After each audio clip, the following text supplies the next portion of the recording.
அதிமுக தொண்டர்களின் கரங்களில் இரட்டை இலை சின்னம் வந்து சேரும் என்று அதிமுக தொண்டர்கள் உரிமை மீட்புக் குழு ஒருங்கிணைப்பாளரும் முன்னாள் முதலமைச்சருமான ஓ பன்னீர்செல்வம் கூறியுள்ளார். உச்சநீதிமன்ற அறிவுறுத்தலின்படி அதிமுக தொண்டர்களின் உரிமையை பாதுகாக்கும் அனைத்து வழக்குகளையும் ஒருங்கிணைத்து சென்னை உயர்நீதிமன்றம் சிவில் வழக்காக விசாரித்து வருகிறது.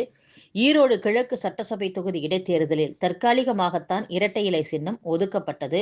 இரட்டை இலை சின்னம் யாருக்கு என்பதை விசாரித்து சென்னை உயர்நீதிமன்றம் தீர்ப்பளிக்கும். இரட்டை இலை சின்னம் கண்டிப்பாக தொண்டர்களின் கரங்களில் வந்து சேரும். அதிமுக ஆய்வுக் கூட்டங்களில் நடக்கும் மோதல்களை தொண்டர்களும் மக்களும் பார்த்து கொண்டிருக்கின்றனர். பிரிந்து கிடக்கும் அதிமுக சக்திகள் ஒன்றிணைந்தால்தான் வெற்றி பெற முடியும். தொண்டர்களின் ஒட்டுமொத்த குரலும் இதுதான். பொதுக்குழுவில் கட்சியின் வரவு செலவு கணக்குகளை வாசிக்க கூட என்னை அனுமதிக்கவில்லை. சர்வாதிகாரத்துடன் கட்சியை நடத்துகின்றனர் என்பதற்கு சமீப காலங்களில் நடந்த பொதுக்குழு கூட்டங்களே உதாரணம் என்றும் ஓ பன்னீர்செல்வம் பேசியுள்ளார். தூத்துக்குடியில் தேமுதிக பொதுச் செயலாளர் பிரேமலதா விஜயகாந்த் செய்தியாளர்களை சந்தித்தார். அப்போது மழை வெள்ளத்தால் விழுப்புரம், திருவண்ணாமலை, கடலூர், கள்ளக்குறிச்சி, தருமபுரி, கிருஷ்ணகிரி என பல மாவட்டங்கள் கடுமையாக பாதிக்கப்பட்டுள்ளன. ஆனால் எதிர்க்கட்சிகள் வயிற்றெரிச்சலில் பேசி வீண் விளம்பரம் தேடுகின்றன என்று முதலமைச்சர் கூறியிருக்கிறார். இதில் விளம்பரம் தேட ஒன்றும் இல்லை. அமைச்சர் பொன்முடி மீது மக்கள் சேற்றை வாரி வீசுகின்றனர். திமுக பேனர்கள் கிழிக்கப்படுகின்றன. ஒட்டுமொத்த மக்களும் மறியல் செய்கின்றனர். அந்த அளவில்தான் இந்த ஆட்சி நடக்கிறது. இந்த ஆட்சியில் தேனாரும் பாலாரும் ஓடுகிறது என புகழ வேண்டும் என முதல்வர் நினைக்கிறார். இந்த ஆட்சி உண்மையிலேயே நல்ல ஆட்சி என்றால் அதை மக்கள்தான் சொல்ல வேண்டும்.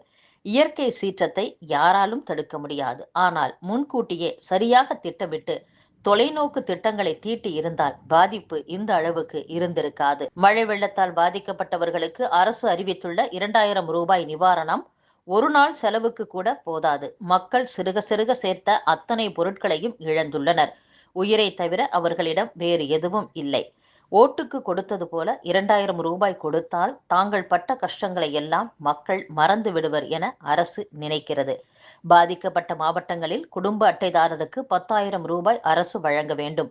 பாதிக்கப்பட்ட விளைநிலங்களுக்கு குறைந்தபட்சம் ஏக்கருக்கு 50,000 ரூபாய் முதல் 1,00,000 ரூபாய் வரை கொடுத்தால்தான் விவசாயிகள் மீண்டு வர முடியும் என்றும் பிரேமலதா விஜயகாந்த் கூறியுள்ளார். சுகாதாரமான குடிநீர் வழங்கும் கடமையை செய்யாமல் மக்களின் உயிரோடு திமுக அரசு விளையாடுவதாக அதிமுக பொதுச் செயலாளர் எடப்பாடி பழனிசாமி குற்றம் சாட்டியுள்ளார். இந்த விஷயத்திற்காக தமிழக பாஜக தலைவர் அண்ணாமலை, பாமக தலைவர் டாக்டர் அன்புமணி ராமதாஸ் உள்ளிட்டோரும் தமிழக அரசை கண்டித்துள்ளனர். தாம்பரம் மாநகராட்சி 13வது வார்டில் கழிவுநீர் கலந்த குடிநீரை அருந்திய 3 பேர் உயிரிழந்ததாகவும் 30 பேர் மருத்துவமனையில் அனுமதிக்கப்பட்டுள்ளதாகவும் வரும் செய்தி அதிர்ச்சி அளிக்கிறது. குடிநீர் என்பது மிக அடிப்படையான ஒன்று. அதை மிகவும் கவனத்துடன் விநியோகிக்க வேண்டியது அரசின் கடமை.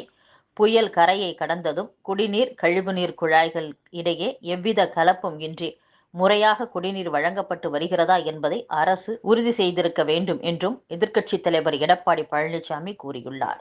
அத்துடன் பாஜக மாநில தலைவர் அண்ணாமலை கூறும்போது, குடிநீரில் கழிவுநீர் கலந்திருந்தால் 300 பேருக்கு மேல் பாதிக்கப்பட்டிருப்பர். ஆனால் 20 பேர் மட்டும் பாதிக்கப்பட்டுள்ளனர். எனவே மக்கள் மீதுதான் தவறு இருக்கிறது என்று தாம்பரம் 13வது வார்டில் நடந்த உயிரிழப்பு பிரச்சினைக்கு திமிராக பதிலளித்துள்ளார் அமைச்சர் அன்பரசன். குடிநீரில் கழிவுநீர் கலக்கவில்லை என்றால் அமைச்சரும் திமுகவினரும் அந்த பகுதியில் வழங்கப்படும் குடிநீரை குடிக்க முன் வருவாரா? எங்கும் ஊழல், எதிலும் ஊழல் என மக்கள் நலன் குறித்த அக்கறை சிறிதுமின்றி செயல்படுகிறது மக்கள் விரோத அரசு என்று அண்ணாமலை தெரிவித்துள்ளார். மக்களுக்கு பாதுகாக்கப்பட்ட குடிநீர் வழங்க வேண்டியது அரசின் கடமை. ஆனால் மாநகராட்சி எல்லைக்கு உட்பட்ட பகுதிகளில் வாழும் மக்களுக்கு கூட பாதுகாக்கப்பட்ட குடிநீரை வழங்க முடியாத நிலையில்தான் தமிழக அரசு செயல்படுகிறது. மக்களின் அடிப்படை தேவைகளை கூட நிறைவேற்ற முடியாத அளவுக்கு அரசு முடங்கி கிடப்பது கண்டிக்கத்தக்கது என்று பாமக தலைவர் டாக்டர் அன்புமணி ராமதாசும் கூறியுள்ளார். அதிமுக ஆட்சியில் புதுக்கோட்டை மாவட்டத்தில் 8 ஊராட்சி ஒன்றியங்களில் 3.72 கோடி ரூபாய் ஊழல் நடந்துள்ளதாக பிடிஓக்கள் உட்பட 11 பேர் மீது லஞ்ச ஒழிப்பு போலீசார் வழக்கு பதிவு செய்துள்ளனர்.